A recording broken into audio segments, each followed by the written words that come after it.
Assalamualaikum warahmatullahi wabarakatuh. Bismillahirrahmanirrahim. Selamat datang kembali di channel Cak Hijrah Humaniora, berbagi hal-hal yang bermanfaat untuk banyak orang.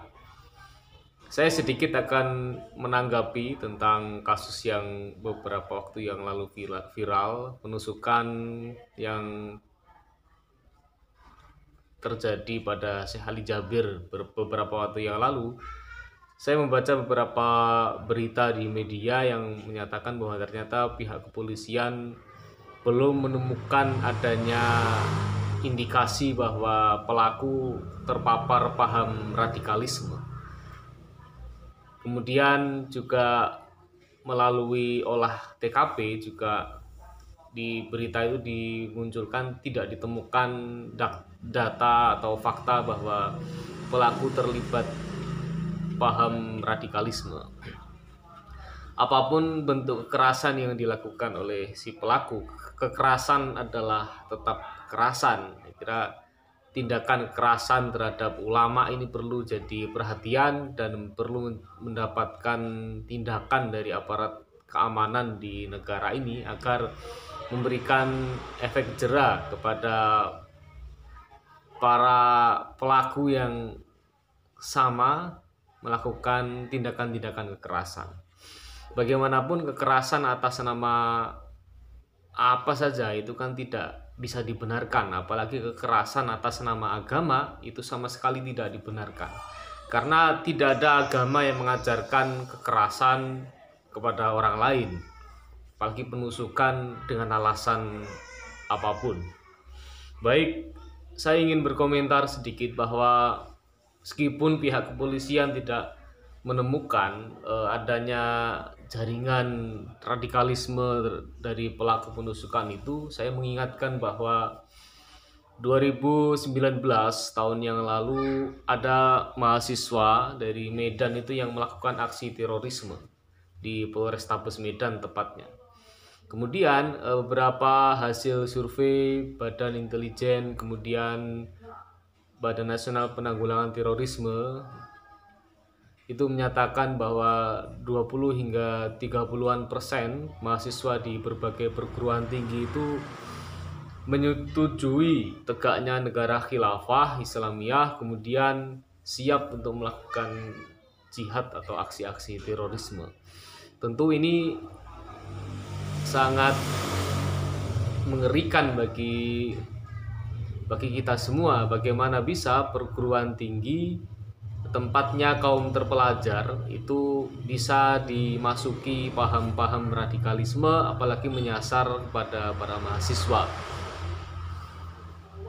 Saya sempat tidak bisa membayangkan bagaimana ceritanya kampus perguruan tinggi, apalagi mungkin perguruan tinggi keislaman, itu ada paham-paham radikalisme yang mulai menyusupi di sana. Padahal kampus adalah tempat banyak orang belajar, tempat banyak orang baca buku, tempatnya kegiatan akademik, penelitian, pengajaran, dan pengabdian itu dilakukan.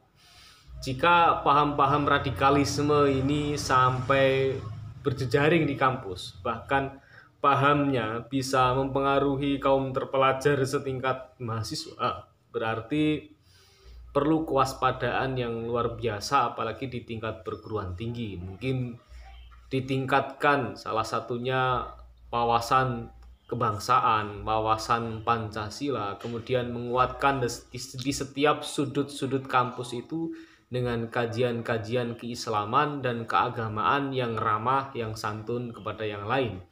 Selain itu, pentingnya mendeklarasikan dan mengkampanyekan di setiap lingkungan perguruan tinggi itu tentang menegakkan persatuan dan kesatuan bangsa, Pancasila, dan seterusnya.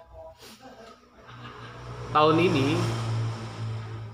mahasiswa baru mulai memasuki perguruan tinggi, namun dilakukan secara online. Bahkan orientasi pun dilakukan online. Beberapa waktu yang lalu saya diminta untuk mengisi orientasi mahasiswa baru dengan 2 tema. Satunya saya menyampaikan wawasan Pancasilaan, yang kedua saya menyampaikan tentang bahayanya radikalisme di kampus.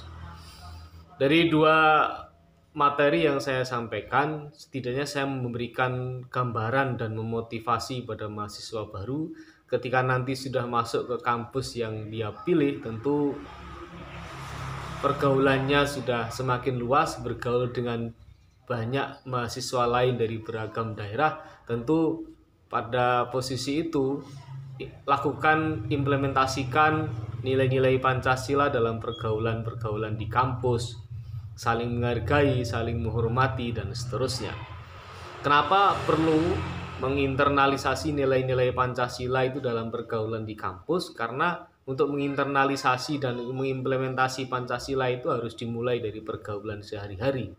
Pesan saya diantaranya adalah saya meyakini bahwa di antara mahasiswa-mahasiswa baru yang hari ini mulai memasuki pembelajaran di berbagai perguruan tinggi, mereka adalah para pemimpin-pemimpin di masa depan. Tanggung jawab kehidupan berbangsa itu ada di tangan mereka.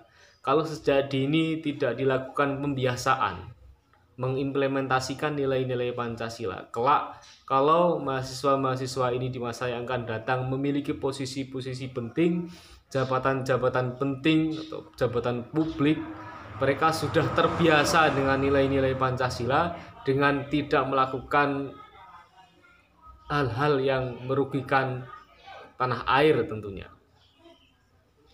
Yang berikutnya, saya menyampaikan kepada mahasiswa bahwa isu radikalisme, paham radikalisme itu perlu diwaspadai di perguruan tinggi, karena kemasan paham radikalisme di perguruan tinggi itu bisa dikemas dalam bentuk kajian ilmiah, mungkin saja dikemas dalam bentuk kajian-kajian riset yang itu bisa mempengaruhi pemikiran-pemikiran mahasiswa. Tentu itu perlu kehati-hatian. Nah, salah satu di antara pesan saya, bangun cara berpikir kritis, nalar kritis, karena pemahaman keagamaan itu cukup beragam. Ada pemahaman A, B, C, D itu memahami makna jihad aja berbeda-beda. Tentu ketika adanya keragaman pemahaman ini, lakukan pendalaman, lakukan kajian, lakukan bacaan, lebih baik lagi lakukan riset agar bisa ditemukan mana pemahaman yang sebenarnya terhadap pemahaman yang saat itu ditemui. Selain itu, saya berpesan kepada mahasiswa baru beberapa waktu yang lalu di orientasi mahasiswa online itu, saya berpesan ketika memasuki perguruan tinggi secara offline nanti, saya merasa yakin bahwa situasi ini akan segera membaik kembali dan mahasiswa akan kembali belajar di kampus. Salah satu pesannya diantaranya adalah ketika nanti masuk kampus dan bergabung dengan organisasi kemahasiswaan, pilih organisasi kemahasiswaan yang benar-benar cinta tanah air.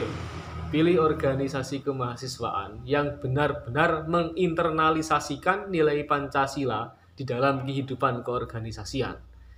Pilih organisasi kemahasiswaan yang menyampaikan pesan-pesan keagamaan yang ramah, yang santun, yang rahmatal lil alamin. Tentunya jika teman-teman mahasiswa baru memilih kajian-kajian keagamaan di kampus, maka pilihlah kajian-kajian keagamaan yang sifatnya terbuka. Itu penting. Nah, karena mahasiswa itu rasa ingin tahunya sangat kuat, rasa ingin tahunya terhadap sesuatu yang baru itu kuat, tentu hal ini perlu diwaspadai bersama. Nah, selain itu, saya berpesan kepada para mahasiswa untuk rajin-rajin membaca buku, lakukan banyak penelusuran di perguruan tinggi, karena Anda semua adalah kaum terpelajar yang diharapkan oleh masyarakat di Indonesia. Tentunya diharapkan membawa solusi, diharapkan juga membawa perubahan yang lebih baik. Terima kasih, semoga apa yang saya sampaikan ini bermanfaat untuk kita semua. Assalamualaikum warahmatullahi wabarakatuh.